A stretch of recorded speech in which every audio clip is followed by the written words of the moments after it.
103.1, Bariloche, Río Negro, Argentina.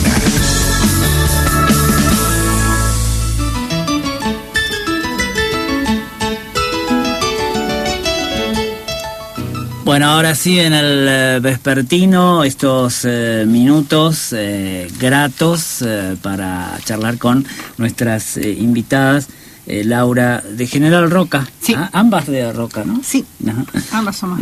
Bueno, ¿trabajan también en la salud pública? Yo en sí. tu caso, sí, porque Yo sí en sos el Hospital de Roca. trabajadora, licenciada de Trabajo Social. Y Susana... Docente e investigadora de la Universidad Nacional del Comahue e integrante del Centro de Estudios en Filosofía de la Cultura. Así que bien rionegrina, ¿no? Bien rionegrina. Sí. Bueno, un encuentro de medicina general que tiene múltiples actividades, decíamos recién, un programa muy, muy rico en mesas, en presentación de trabajos, en debates, que, bueno, nos habla también de la importancia que reviste poder reunirse para darles contenido o mayor contenido a esto de la salud pública, porque a veces uno cree que solo son políticas que se diseñan desde los grandes escritorios, y por ahí es muy importante este intercambio, poder discutir hacia dónde vamos, incorporar nuevas técnicas, lo que la cultura también va marcando como nuevos paradigmas tal vez, o aunque no lleguen a ser paradigmas, bueno, de esto debe saber más Susana que yo seguro, que son nuevos modos de conducta. Se está mirando mucho la medicina natural, la que tiene también vinculación con la medicina ancestral. Bueno, imagino que un panorama más que interesante, y nos preguntábamos qué hacía una filósofa, una profesora de filosofía en un congreso de medicina general, ¿no? Ha de ser apasionante poder saber eso. Bueno, ¿no, Susana? En principio, bueno, agradecer haber sido invitada, porque por alguna razón la gente de la organización de semejante congreso pensó que la filosofía tiene algún espacio aquí. También, perdona que te interrumpa, hay antropólogos, claro, una lingüista, sí, ¿no? Sí, hay gente de leyes, ¿no? Múltiples abordajes. Sí, o sea que tampoco es que es bueno, no, pero un espécimen tan raro. No. Es uno más. Es uno de los más, exactamente. No todos son médicos, me dijo alguien. Claro, está bien. Además. La vida, sí, claro, hay algo más. Está bien. Y pero, todos se enferman. Exactamente. No se enferman. Pero bueno, desde el campo de la filosofía, la verdad es que hay en este momento mucha mirada, lo que llamamos filosofía contemporánea, y en esto que llamamos filosofía de la cultura, mucha mirada y mucho trabajo filosófico, mucho trabajo de investigación. Porque a partir de algo que todos conocemos y que deviene rápidamente un problema filosófico, está claro que cuando la vida ha dejado de ser sencillamente organismos, bueno, claro, los organismos tampoco eran sencillos, pero bueno, claro, para pasar a ser información, claro, todos sabemos que hablamos de la decodificación del ADN, ¿no? Del código genético. Sí. Entonces ahí surgen cantidades de preguntas que son propias de la filosofía, porque indiscutiblemente lo que nos está planteando esto es una modificación de los modos de ser, de los modos de estar en el mundo, de los modos de relacionarnos, ¿no? No es lo mismo pensarnos en términos de conjunto de datos que conforman una información, y eso da lugar a ese concepto que llamamos vida, y que por lo tanto va a tener relación con la salud y la enfermedad. Entonces también ahí se modificó, claro, qué es enfermedad, qué es salud, cuáles son las razones de enfermedad para un modo de andar por el mundo en términos de partículas que van estableciendo contactos como datos de información, a diferencia de un organismo que cumplía funciones con relación a otro organismo. Claro. Está bien. Entonces, esto posiblemente, en términos bastante teóricos, explique por qué la filosofía viene a cuento de, digamos, claro, algo acerca de medicina. Sí. Bueno, por allí es que se generan muchas preguntas, no es que estén todas las respuestas. Absolutamente no, porque estamos viviendo precisamente en el momento de la gran modificación de la cultura, ¿no? Es decir, es como si estuviésemos viviendo en el siglo XVII, que es el momento en que se quiebra, digamos, un orden social, un orden orden histórico para pasar a otro orden histórico. Bueno, aquí está pasando lo mismo. Ajá. Tanto relieve como entonces sí, este cambio. Absolutamente, porque se trata de un cambio sustancial, de un cambio cualitativo. Esto no es... ¿Cómo no usar palabras difíciles, diríamos, ¿no? Pero se produce un quiebre, digamos, ya no podemos seguir pensando en términos de las ciencias sociales para explicar la vida, para explicar lo humano. Es hoy la física nuclear, la biología molecular, la informática, quienes están traccionando este mundo, ¿no? Quienes están explicando, quienes están dando los conceptos o los argumentos o las imágenes incluso del acontecer. Por lo tanto, de cómo relacionarse con el mundo, con el otro e incluso consigo mismo. Y eso tiene consecuencias, que es lo más importante, que hay que pensar en filosofía, consecuencias políticas. O sea, esto significa nuevos modos de convivencia, nuevos modos de vivir juntos. Entonces, habrá que preguntarse. Un desafío es exactamente. ¿Cuáles son las formas de liberación en la actualidad? Ya no es solo de dónde venimos, ¿no? Sino también qué hacemos. Quizá otra vez de dónde venimos. De dónde venimos, claro. Otra vez más, que ya no estamos explicados ni por los dioses, ni por la conjunción de organismos o la teoría de la evolución, sino que, bueno, todos habremos oído hablar ya de la teoría del Big Bang y de la máquina de Dios, y etcétera, etcétera, y todo esto es una gran modificación, digamos, sustancial. Y se abren preguntas que 20 años atrás no existían. O sea, hay un campo de problemas filosóficos para resolver lo cotidiano que hace 20 años no existía, ahora está entre nosotros. Claro. Bueno, y esto también viene a coincidir con la problemática de la salud y la enfermedad en esto, ¿no? En el sentido que le damos también a la vida y a nuestro comportamiento frente a todas esas informaciones culturales y de todo tipo, tecnológicas, herramientas que nos invaden a veces y que no sabemos realmente cómo manejar o no tenemos claro cómo debemos manejarlas bien, ¿no? Y que nos ponen frente a muchas preguntas. Y también imagino que a los propios estados y quienes tienen que decidir sobre las políticas, hasta dónde abarcan, ¿no? Porque ayer hablábamos aquí de la importancia que van teniendo los propios pacientes en la construcción de una mejora en el sistema de salud. O la importancia que tienen los equipos, ¿no? Que ya no es el médico aquel que atendía, que era el sabio acerca de, y que era el que poseía el saber, y el único, ¿no? Y el único que poseía el saber, exacto. Bueno, y en eso imagino también que el trabajo social, porque somos seres sociales, ¿no? ¿Sí? Sí, absolutamente. No sé, podemos seguir eso, lo que vamos bien. Me asusté yo ya. Vamos bien. Claro. Sí, en realidad digo, pensaba también un poco en lo que decías al principio del tema de la generación de políticas y esto que decís ahora, de que también el escuchar a los pacientes, ¿no? Es lo que va generando. Yo creo que pasa más por ahí, por esto de las políticas terminan... Bueno, lo escuchábamos a Spinelli el primer día cuando decía los programas en realidad tienen que ser respuestas a lo territorial. Y yo creo que es un poco tener esta concepción, ¿no? O sea... La política no puede venir del éter que la generé porque se me ocurrió algo a mí, responde a una necesidad, o al menos así debiera ser. Claro, y se usa bien en tal lado y tiene que andar bien acá, no. No, tienen que acomodarse a la realidad en donde les toca. Y todo está relacionado, digamos, el porqué de la presencia de una filósofa o un antropólogo tiene que ver con el mismo lema del Congreso, que es diversidad, saberes y vínculos, porque es esto de saber, y también atado a esto que decías de un trabajador social, nadie trabaja solo, nadie trabaja con un modelo hegemónico. A ver, no debería ser así, se tiende a eso.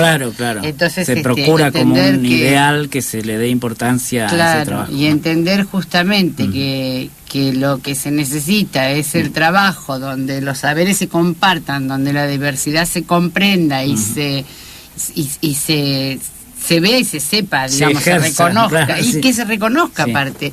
El trabajador social es en todo caso un integrante más del equipo de salud. Hoy en día si nosotros queremos trabajar bien con todo lo que es el proceso de salud y enfermedad, no podemos pensar que lo hace uno solo, ningún, o sea, enfermero, agente sanitario, médico, trabajador social, psicólogo.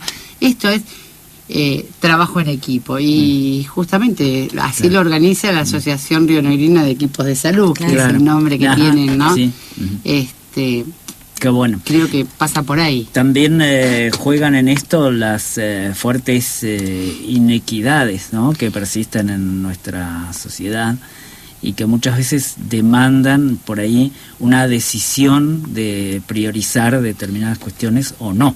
Y muchas veces demandan creatividad también, ¿no? Porque uno... Sobre todo, ¿no? Sí. Porque no hay manera de esperar que... No hay recetas, ¿no? Ni nada. Es así. Claro. Así funcionó, que es lo mismo que vos decías de las políticas. Sí, no, claro. Así funcionó ayer, ¿por qué no va a funcionar hoy? No, porque ayer era ayer y hoy es hoy. Y además las personas la son... gente, exactamente. Por eso es las importante... circunstancias de vida son diferentes. Claro, en eso también, y esto que mencionábamos recién, de la posibilidad de que el paciente también ahora se involucre dentro de su problema, su enfermedad. El paciente y su familia. Y su familia. Entonces generan otros actores que ingresan para también ser parte y desde el campo de salud acompañarlo, contenerlo, que quizás eso antes no estaba tan contemplado como ahora. No, porque antes, bueno, entiendo, el modelo médico hegemónico era el saber médico se aplica sobre un objeto que era el paciente, digamos. Claro, y aparte ese saber lo tengo yo, que soy el médico. A ver, ¿cómo se te ocurre que vas a opinar sobre... No, vas a tomar esto. ¿Cómo no voy a opinar sobre mi vida y mi cuerpo? No sería la pregunta que... Claro, y eso ha generado un cambio ya, pero habrá también resistencias, supongo, ¿no? Sí, tradiciones también, tradiciones, ¿no? O sea, muy cosas que vienen arraigadas. así como... Por muchísimo tiempo. Quedan todavía resabios de una cosa de... A ver, ahí... también esto es importante decirlo, es un congreso que histórico y una asociación que está abierta a los equipos de salud, pero que está fundamentalmente integrada por médicos generalistas. Claro. Que tienen otra forma, otra formación, otra mirada, otra forma, pero quedan todavía muchos resabios de todo esto, y sobre todo en las grandes corporaciones de especialistas. Claro. No piensa igual un anestesista que un generalista. Claro. Un cirujano. Sí, este es un tema que quizá los medios no han abordado lo suficiente, el tema de los médicos generalistas, ¿no? Que muchos dicen, es como un clínico. No lo es. Pero claro, va mucho más allá, ¿no? Y por ahí cuando se habla de medicina general, justamente se está hablando de un universo mucho más amplio y diverso, ¿cierto? Hubo una charla, una presentación puntual en la que participaste, Susana. Sí, tenía un lugarcito, digamos. Un lugarcito. ¿Qué encontraste que fue como inquietud de los que te escuchan en relación con la medicina general y la materia del Congreso? No sé, me pareció en el momento en que, digamos, del título general del Congreso, yo tomé dos nociones que me parecen fundamentales para este tiempo, por lo que antes dije, que es esta cuestión de saberes y singularidad, que es otra palabrita que aparecía en el título más grande del Congreso. Y entonces, bueno, precisamente hablar y explicar esta cuestión de la modificación de los saberes, que ya no podemos hablar en términos de lo que explicaba lo humano y la relación entre los humanos hace 20, 30 o 50 años atrás. Eso lo sabemos, lo vivenciamos todo el tiempo, porque a nadie le horroriza pensar en términos de informática o utilizar la informática, aunque no pueda decir nada de informática. Ahora, el tema es que después, cuando hay que darse cuenta que eso modifica lo que consideramos como humano, o sea, que estamos modificados como humanos a través de esto, aparece entonces la moralina del siglo XIX, digo yo, ¿no? Que entonces la sanciona de los chicos no leen porque están con el teléfono, o ya no salimos a comer y hablar con la gente, sino que estamos todos con el teléfono, en fin. Y esos son... ¿Son prejuicios? Sí, para mí no sé si son prejuicios, pero son como preconceptos acerca de... Porque por otro lado, nadie estaría dispuesto... Bueno, no sé si se podría estar dispuesto, pero por otro lado, hoy en día, sin toda esta tecnología, no estaríamos manejándonos en el mundo. Claro. Nadie se horrorizaba en la época de que la tecnología para manejarse en el mundo era la pala y el pico, pero ahora nos horrorizamos que nuestra herramienta de trabajo sea esto que llaman nuevas tecnologías. ¿No? Y esas nuevas tecnologías no son ninguna otra cosa más que las máquinas propias de este tiempo. Claro.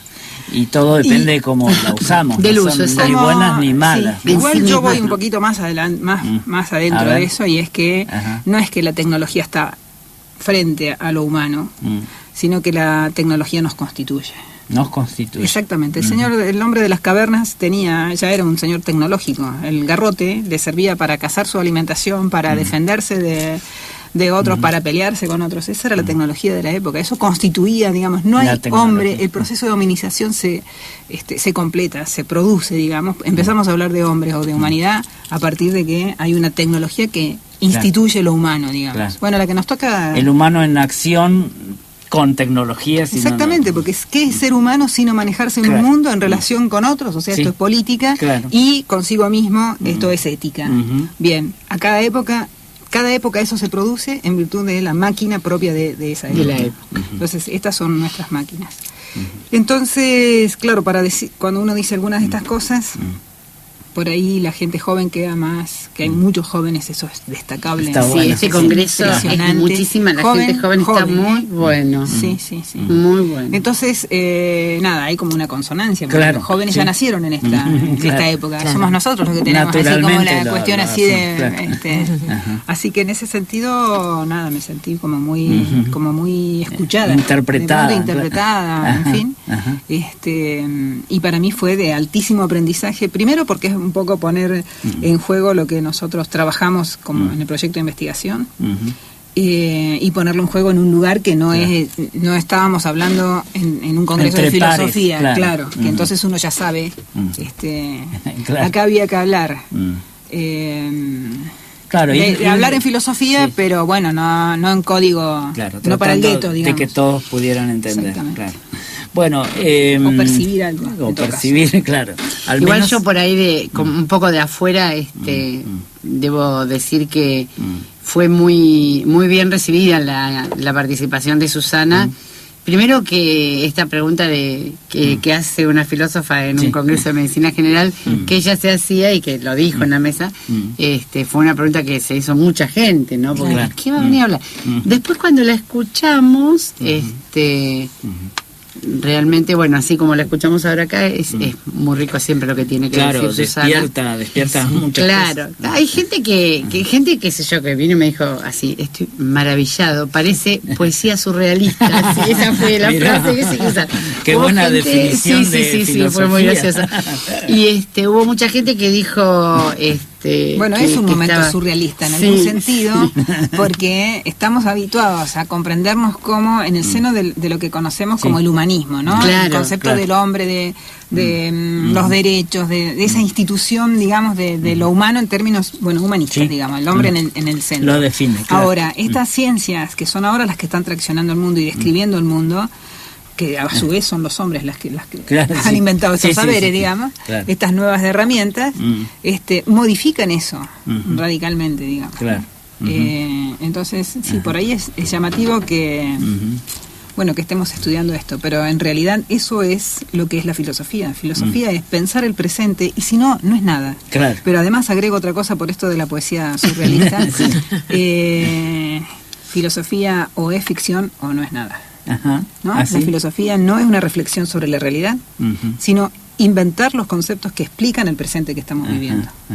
Kant en el siglo XVIII no hizo ninguna otra cosa más que ser el filósofo del siglo XVIII. ¿Qué es lo que lo hace el filósofo del siglo XVIII? Que inventó los conceptos para pensar el siglo XVIII, lo que estaba pasando en el siglo XVIII. Santo Tomás hizo eso, Santo Tomás y San Agustín hicieron eso en la Edad Media. En el siglo XVII, Descartes, el famoso conocido por pienso, luego existo. Así la historia de la humanidad. Entonces es esto, hacer filosofía es experimentar el propio tiempo. Y además esas ficciones han ido moviendo la rueda del entendimiento humano y de la cultura también. El problema con esas ficciones es haberlas convertidas en verdades. Cuando las pensamos en términos de verdades absolutas, para que se impongan como verdades absolutas, ya todos sabemos lo que hay que hacer, eliminar al que piensa distinto. O sea, a ver... ahí estamos. Por eso la filosofía no es reflexionar sobre la realidad, sino precisamente experimentar a ver qué es lo que está pasando. Y entonces ahí se justifica no solo que alguien que se dedica a la filosofía esté en medio de un congreso de medicina, sino que lo que pasa es que nos damos cuenta de la interpelación necesaria de cualquiera de los campos de saber entre sí. Claro. No ir a pedir al oráculo, digamos, de la filosofía. Claro, nadie pero, digamos, te va a dar, claro. Pero sí incorporar lo suyo. Exactamente. Yo digo aquí siempre, ojo con el sentido común, ¿no? Ay, sí, por favor. Porque... Qué bien. Qué bueno encontrar a alguien que ya lo dijo. Muy bien. No, porque muchas veces llaman a los oyentes y dicen, no, pero es una cosa de sentido común. Es lo peor que nos puede pero pasar. Claro, sentido es común. rendirse frente a una realidad. La peor colonización del pensamiento Claro, y de la intuición es el sentido común. Sí, claro. Te agradezco un montón. Porque... Si lo decís acá en el micrófono, no sabés. Realmente ya está. No hace falta más nada. Sí, porque me parece que tenemos que tener el desafío de pensar. Hay un filósofo al que yo he amado mucho y justamente hoy se cumple un aniversario de su muerte, que se llamó Gilles Deleuze, que precisamente lo que él decía es que hacer filosofía es batallar contra el sentido común. Mira, qué buena definición. Bueno, Mira. Eso no lo sabía yo. Acá tenemos un filósofo. Tenemos un filósofo. Claro, sí, es muy sí, interesante. Esa idea ya está en Nietzsche, ¿no? Pero claro, Deleuze la Nietzsche, trabaja muchísimo. Sí. Y sí, y la verdad es que es un desafío porque la información y los sucesos a veces nos plantean tremendas dudas e interrogantes. Desafíos. Que claro, Desafíos, que tienen que ver con definición. conductas muchas veces consideradas disvaliosas o prejuiciosamente etiquetadas como disvaliosas, que sin embargo nos están dando un dato de una nueva realidad, de un cambio que se está registrando. Y entonces el sentido común nos dice, no. Aplaca. Claro. Aplaca, Y no tenemos por ahí la valentía de decir, no, a ver cómo es esto, ¿no? Sí, sí, Bueno, digamos, encaro, por además donde lo anula encaro, cualquier pregunta del sentido claro, común, porque claro. bueno, ya está resuelto en el sentido común. Y Sí, suponiendo listo. además Claro. que todos tenemos que pensar lo mismo. Igual, Tremendo. claro, sí. Tremendo. Hoy, Es a la rendirse. mañana- No permite Es rendirse, el cuestionamiento. exactamente. Hoy a la mañana pensaba un poco en función de esto porque, bueno, hay este congreso realmente fue... Yo ya he ido a otros y no sé por qué me impresiona como un poco más, ¿no? No sé de qué, pero es un poco más. Sí. Y tiene infinidad de actividades. Hubieron Múltiples, 150 trabajos científicos presentados, ¿no? Sí. Bueno, y de esa misma forma, charlas, talleres y demás, y uno tiene que elegir, Claro, y seguro claro. que, bueno, Sí, yo esta mañana elegí, porque mi profesión así como que me lo mandaba, ¿Y fui a la del nuevo Código Civil. Mira. A escuchar a 3 abogadas, Ahí además, hay cambios importantes. claro, también. y en mi especialidad, digamos, en mi formación, esto es materia de todos los días. Y en un momento, una de las 3 abogadas realmente maravillosas, en un momento una de ellas dice del artículo 1 del nuevo Código Civil, y lo lee, y dice, claro, el que lo lee dice, y me acordaba ahora cuando hablábamos del sentido común, pero Sí. ¿para qué van a escribir esto? Es lo obvio. Claro. Claro, pero es tan obvio que tuvieron que sacar la Declaración de los Derechos de la Mujer por el solo hecho de serlo. A ver, Claro. Y sí. es muy obvio, pero la mujer no Sí, tenía sí, ningún sí. derecho, Sí, por ejemplo. claro, Digo, claro. Un poco relacionándolo con Y esto, esto, claro. el sentido común hubiera dicho, no tenés nada que escribir de eso, Claro. ya está, se sabe, no se sabe. no, claro. Y si se sabe, no se pone en práctica. Claro. Sí, es como el tema de que ahora se discutió, el tema de la representatividad de la mujer en el Congreso, política, claro.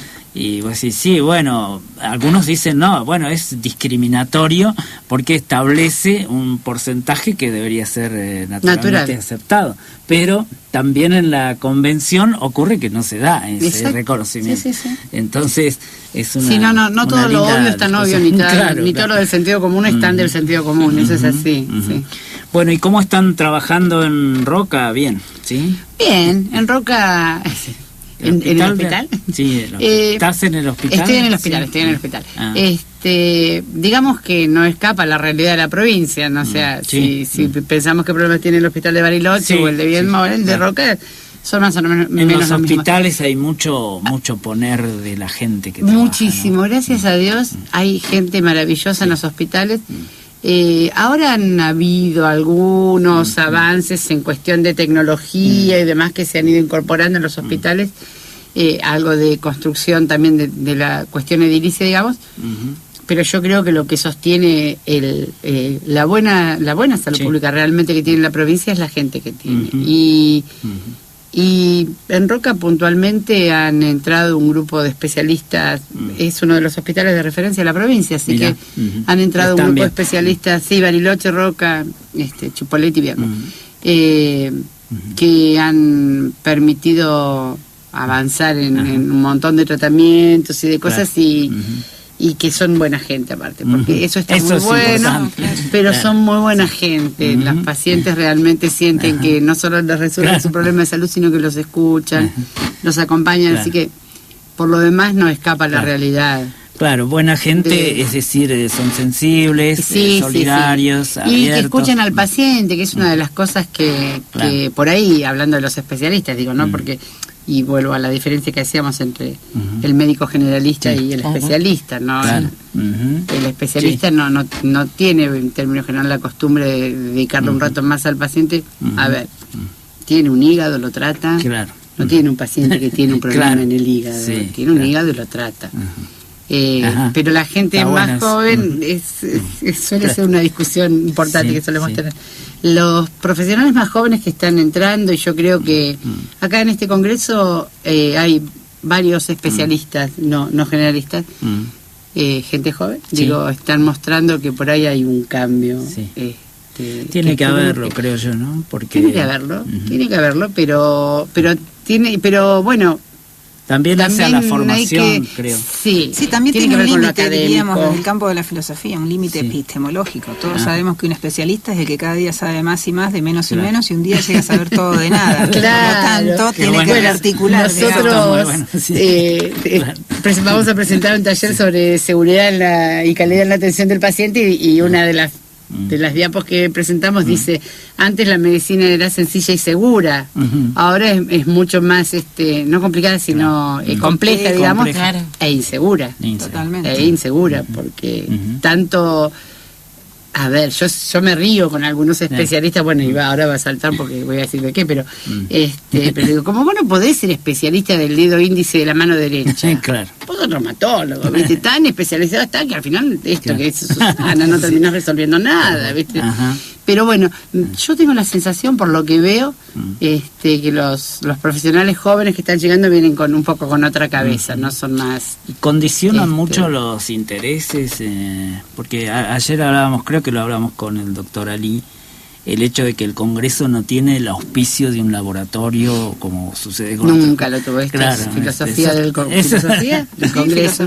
Eso está muy bueno, porque de alguna manera no solo libera todas las puertas para hablar de lo que sea y cómo sea, pero además demuestra claramente que no es necesario, que no se depende para hacer o para armar proyectos o para producir efectos, que es lo que más me gusta a mí, depender de subsidios estatales, de programas, de cosas preestablecidas o de cosas, digamos, como auspicios o avales o de... no sé, del empresariado, de un laboratorio, claro, que etcétera, son cosas que definitivamente después te condicionan, ¿no? Porque, a ver, no solamente después, ya hay digamos, un condicionamiento previo, porque indiscutiblemente estamos hablando dentro de un marco cuando estamos asumiendo que tal laboratorio, no sé, avala o apoya o paga o lo que sea. No, esto fue siempre así. Y aparte, bueno, todos los años está el Congreso Nacional y Río Negro tiene todos los años el Congreso provincial, las jornadas provinciales de la atención primaria que las organizan también y que también van rotando. Y ese tampoco tiene auspicios, por eso... Está bueno. No es que no demonicemos a los laboratorios ni creemos ficciones, no. Pero está bueno que cada cual esta conserva, pero cada cual conserva su lugar y su postura, si se quiere, ¿no? Claro. Está bueno, sí. Da una libertad de trabajo, da una independencia, una libertad de movimiento que no es menor. Y esto fue siempre así. Por eso también está bueno poder por ahí decirlo acá, porque he estado escuchando así algunos comentarios de que hay gente, yo diciendo con esto, pero que dicen que hay gente que ha dicho que no venía porque es caro. pero bueno, se autofinancia. Claro. A ver, si queremos algo de calidad, si queremos escuchar a Susana Paponi, a Robert, si queremos escuchar a Hugo Spinelli, y cuesta plata. Y tiene un costo, a ver, además, si no, quedate en tu casa, léelo, googlealo, yo qué sé, pero no vas a poder compartir, no vas a poder discutir, no vas a poder enriquecer de alguna manera todo esto. Claro. Sí, si tenés que ir por tu cuenta a un congreso a Estados Unidos, te va a salir bastante obviamente que sí. Y por ahí no tenés a Susana y que te probablemente, bueno, capaz que sí, ella es internacional. Sí, puede ser. Pero pero digo, esto es darle valor a las cosas, ¿no? Es muy importante. Yo creo que es darle valor y el valor que tienen las cosas. Así que... Bueno, nos quedamos con la sensación que apenas nos hemos asomado a la puerta de toda esta problemática, una temática muy rica, muy interesante, pero ya con despertar algunas preguntas. Dicho, ¿no? Claro, pobre gente la que está oyendo en la radio tiene ya bastante. Sí, vayan que termine. Realmente muy valioso y les han dado a ustedes un valioso contenido, como digo, a la charla, ¿no? Lo que digo es que por ahí con el Congreso uno, como decía Laura, ¿no?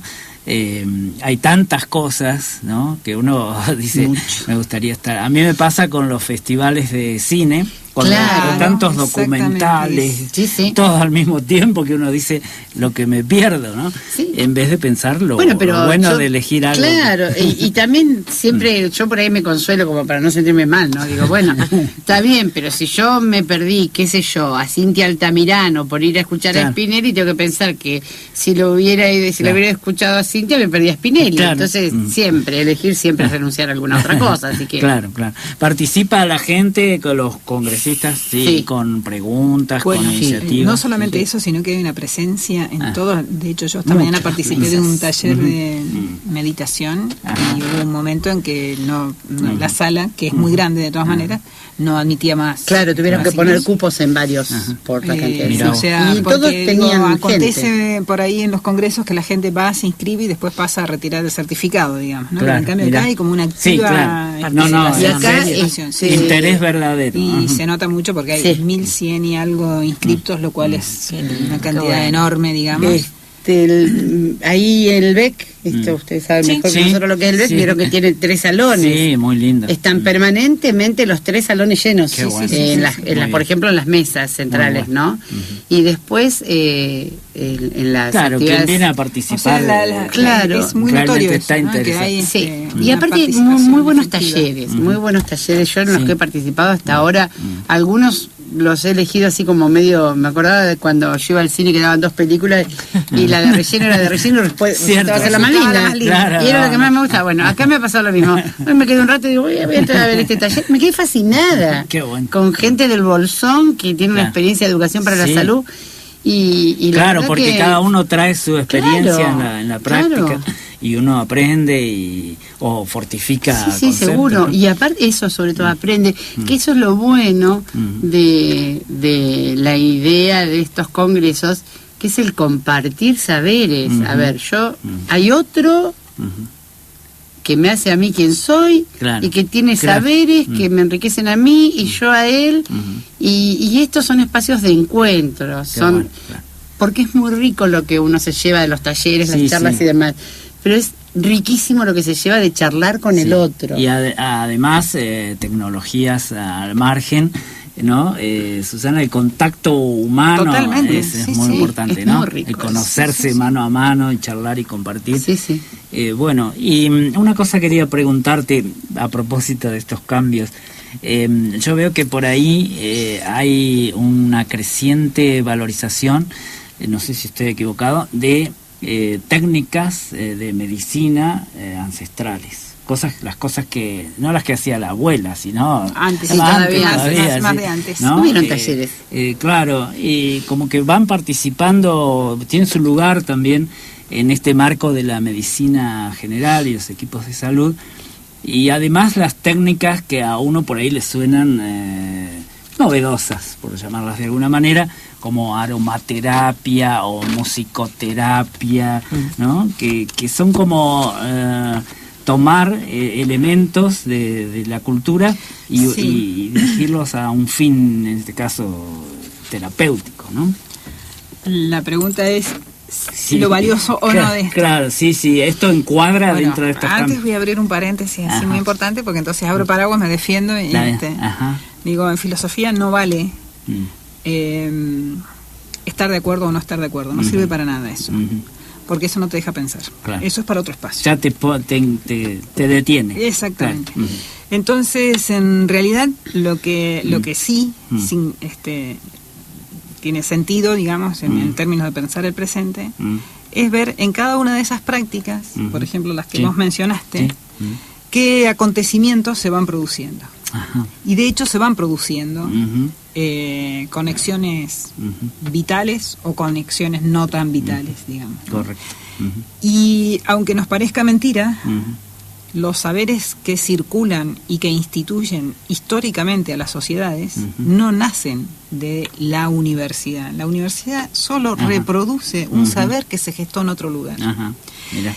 Lo que pasa es que en la modificación del saber cotidiano de la gente se van como consolidando saberes que terminan siendo, la ciencia nació de esta manera. Me estás mirando con una cara como diciendo, llego al cadalso, están diciendo una barbaridad. No, que se pueden ir demostrando, claro. Claro, pero es que además circula como circula en el llano y por eso puede, digamos, consolidarse en un momento como algo que, como los cristales. ¿Cuándo hay un cristal? Cuando cristalizó. Claro. Pero antes había, digamos, partículas a toda velocidad dando vueltas. Van cristalizando eso. Sí, exactamente. A veces lo que cristaliza no es tan... no es tan bueno. No es tan bueno, pero digo, pero habrá otra instancia. ¿Qué hacer con estas nuevas prácticas, con esta...? Bueno, en principio, como digo, estar de acuerdo o no estar de acuerdo no sirve absolutamente para nada, o por lo menos eso no es filosofía. Claro. Prohibir, por supuesto que siempre sirve para... Lo más terrible, o sea, no es que no sirva para nada, es tremendo. O sea, y tampoco es que vamos a habilitar cualquier cosa. Claro. Pero, sí, como trabajo del filósofo, la cuestión es esto, detectar qué acontecimientos se están conectando y qué posibles acontecimientos, efectos van a producir, digamos, ¿no? Claro. ¿Qué efectos, qué afecciones se van a producir? Bueno, y en todo caso, con las cristalizaciones vendrá una filósofa y dirá, ¿por qué esto es así? Exactamente. Y seguiremos avanzando. ¿Cómo es que esto llegó a ser de este modo? Y progresando. Exactamente. ¿No? Bueno, así ha progresado la humanidad, creo, ¿no? Sí. Bueno, gracias, qué lindo tenerlas aquí. Un gusto. Muchas gracias. Espero que hayan pasado bien este momento y que disfruten también de Bariloche, ¿no? Sí, claro. Sí, por supuesto. Eso es fundamental. Sí, siempre se disfruta. Laura Bordato, licenciada en Trabajo Social, y Susana Paponi, profesora de filosofía. ¿Doctora en filosofía? Sí, ¿no? soy doctora. Ya me parecía que faltaba algo. No faltaba nada. No sé, así te presentaste. La cuestión técnica de un doctorado no lo hace a uno ni más sabio ni nada por el estilo. Lo de profesora se mantiene porque está... ¿Cómo está la universidad? Bien, un momento con recortes presupuestarios. Bueno, muy mal, diría yo, ¿no? Sí, estamos en un estado de emergencia. Sí. En fin, no es un buen momento para nada. Estamos realmente, hoy por ejemplo es un día de paro en la universidad, en la Universidad Nacional. Y ¿impactan tanto los recortes? Sí, absolutamente que impactan y el golpe asestado ya no tiene recupero. Claro, porque esto es y además como que esto va de la mano de lo que está pasando en CONICET y etcétera, la verdad que es un momento y tecnología, cruel. Es un momento cruel, es un momento que no nos damos cuenta, todavía no nos damos cuenta, o sea, el común de la gente por ahí no se da cuenta del significado de esto. Ya tenemos en la Universidad del Comahue gente que abandona los estudios porque no puede seguir pagando el pasaje de colectivo, por ejemplo, pero por otro lado están detenidos todos los programas y los proyectos. Y en la ciencia... Igual de esto hablamos en otro no, claro, bueno, pero está bueno... Harina de otro costal. Sí, igual está bueno mencionarlo porque hace también, ¿no? Sí, claro, yo te agradezco, de verdad te agradezco porque esto de ser profesora tiene que ver con esto, ¿no? Claro. O sea, con la acción política constante respecto de qué pasa con nuestras universidades públicas y cómo en los últimos años se había logrado... pensar de otra manera la universidad y volver a encarrilar las cuestiones de investigación y ahora convertimos todos en una farsa. Y en ciencia y técnica también, ¿no? Se apostó mucho. Yo tengo 40 años de docencia universitaria y puedo dar fe de que nunca se había pensado en proyección, nunca en estos 40 años. Antes sabemos todos cómo era la universidad antes del año 66. Claro, que ya fue el primer devastamiento. Devastación. Así que bueno, no es un buen momento, no estamos contentos, no hay grandes motivos de alegría, pero de todas maneras hay que seguir batallando. Claro, y ojalá la próxima vez que nos encontremos aquí nos cuentes que estas cosas retomaron su curso. Gracias, Susana. Gracias a ustedes. Muchas gracias. Laura. Nosotros seguimos, recordamos que mañana concluye, ¿no? Ya hoy. Mañana al mediodía, mañana 12:30 al mediodía está programado como horario. Está bien, el cierre del Congreso de Medicina General en Bariloche. Radio 6, 103.1.